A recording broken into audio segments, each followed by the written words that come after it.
Dear Patriots, before the news starts, please subscribe to our patriotic channel by clicking the subscribe button. Give us a thumbs up to this video. Don't forget to leave your opinion below in the comments section. Share the news on Facebook and Twitter so your friends see it. Thank you. Juan Williams calls Trump a racist for attacking Elizabeth Warren, until a real Native American shuts him down. President Trump has been known for insulting everyone who gets in his way or insults him first. If that person ever happens to be a minority, the media jumps for joy. Because then they can try to paint Trump as a racist. When really, in Ivanka Trump's words, Donald is an equal opportunity offender. Fox's Juan Williams declared that Trump is a racist for calling Elizabeth Warren Pocahontas in front of Navajo Native Americans. Trump finds it just very valuable politically to attack people of color in this country, and he does so and then says, "I'm not racist," said Williams. Gutfeld immediately challenged this claim. Like Paul Ryan, what color is Paul Ryan? What color is Hillary Clinton? What color is Marco Rubio? Asked Gutfeld. What I am saying is he finds political advantage and value in making whipping boys out of people of color, and in this case, I think he went after her in a way that even now Navajo Indians, said was insensitive and they considered it a slur, said Williams. However, at least a few Navajo Indians disagree with Williams.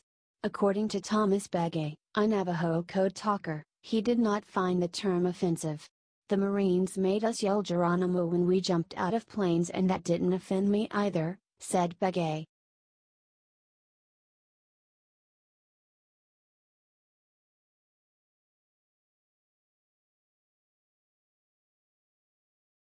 ESPN's Stephen A. Smith says that black athletes have it pretty rough because of their money. Video.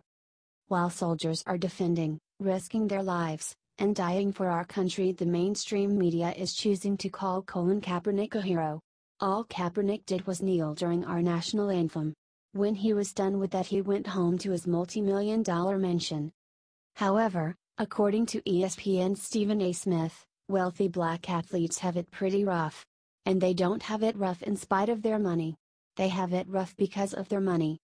If we're being honest, the black athlete has it pretty rough, not just in spite of the money, but actually because of it.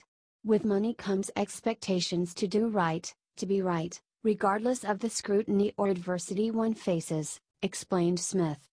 Which is why Kevin Durant was absolutely correct and righteous when alluding to his privileged relationship with the viewing public while making sure to lament the fact that it wouldn't exist for him or anyone black were it not for riches and fame, said Smith. This was in response to a recent interview with Kevin Durant. I didn't have it as rough when it comes to that, as far as social or systematic oppression or any social issues. They didn't really apply to me because I could put a ball in a basket. Just me saying that kind of woke me up a little bit, like damn, that's all I'm good for?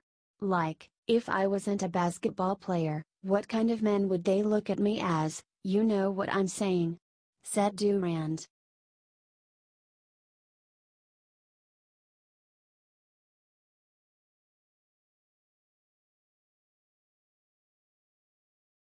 Obama launches Asian speaking tour to correct President Trump. President Trump recently visited with China, South Korea, Japan and more. Now that President Trump is home, Obama has decided to launch a speaking tour in Asia. Many are angered that this is Obama's pathetic attempt to correct President Trump. Barack Obama is the great explainer to the rest of the world of what the heck is going on in America. He's a calming influence in a world that's teetering on frenzy right now. Obama arrives and it reminds them of old-style diplomacy and the dignity of statesmanship, explained presidential historian Douglas Brinkley. Obama just arrived in Shanghai. He is planning on meeting with Chinese President Xi Jinping, who President Trump had met with just a few weeks ago. Obama's office claimed that they are planning to discuss the global economy, climate change and more. When it's done right, the former president will check in before he goes, and see if there's anything he should or shouldn't do or say. It's a long-standing tradition, claimed Michael Duffy, author of The President's Club, inside the world's most exclusive fraternity. Do you think that Obama needs to back off? He is not the president and he never will be again. Do you think Obama should face repercussions for what he is doing?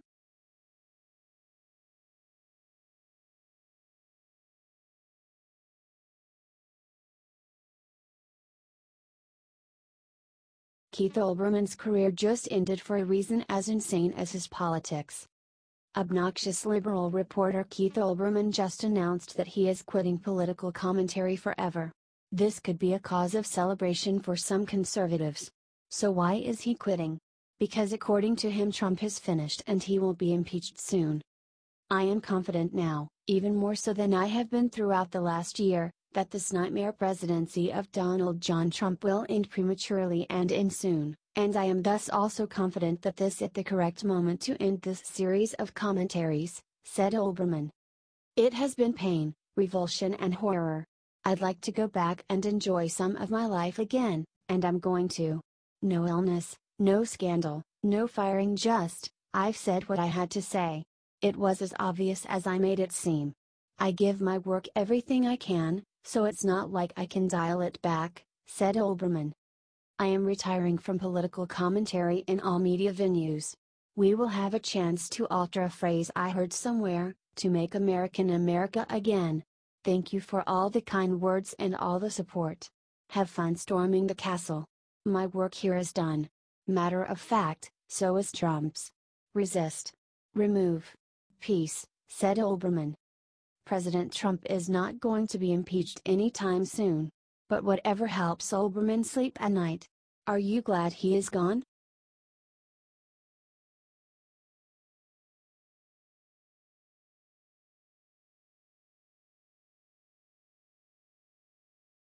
Jake Tapper has biggest hissy fit of all time over Trump's tweet. CNN brings the truth to the world. CNN's Jake Tapper just had the biggest hissy fit ever in response to Trump's recent tweets.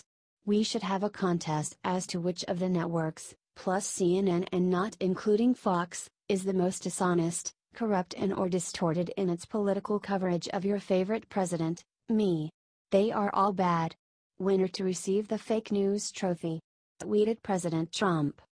At Fox News is much more important in the United States than CNN, but outside of the US, CNN International is still a major source of fake news, and they represent our nation to the world very poorly. The outside world does not see the truth from them. Tweeted Trump. That is false. The amazing journalists at CNN International bring the truth to the world. They're carrying out important, rare and often dangerous work. They have been for decades, cried Jake Tapper. Now, that I am sharing these facts with you, facts the president does not care for, might explain why he seeks to discredit CNN and all media organizations who report on him without fear or favor, The Washington Post, The New York Times. The president does not care for us reporting these facts and seems that he does not want you to believe these facts, said Tapper.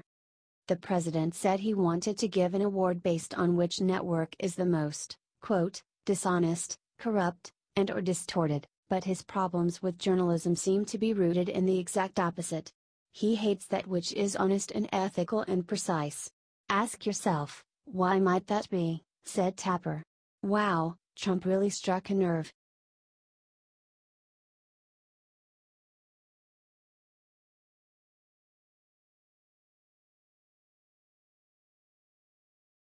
After anthem protests, the NFL just got hit with the ugly truth today.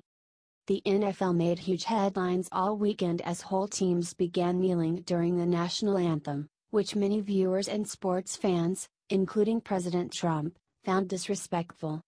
Well, it looks like the president was onto something, as NFL ticket sales have plunged 17% since the protests, according to the Washington Examiner. According to TickPick's Jack Slingland, there's usually a slight decline in ticket sales after the third week of games, but this year's sales have taken a particularly steep decline. We have seen a massive decrease in NFL ticket purchases this past week in comparison to years past.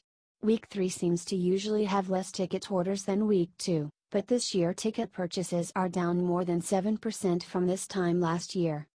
He continued.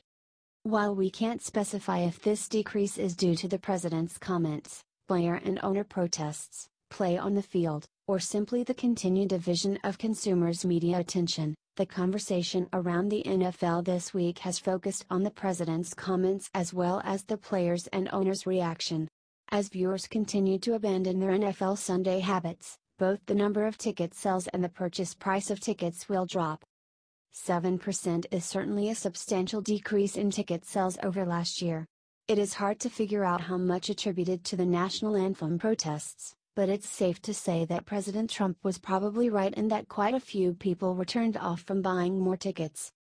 Do you think the NFL should start losing ticket sales after the national anthem protests? Share it out. H.T. Washington Examiner.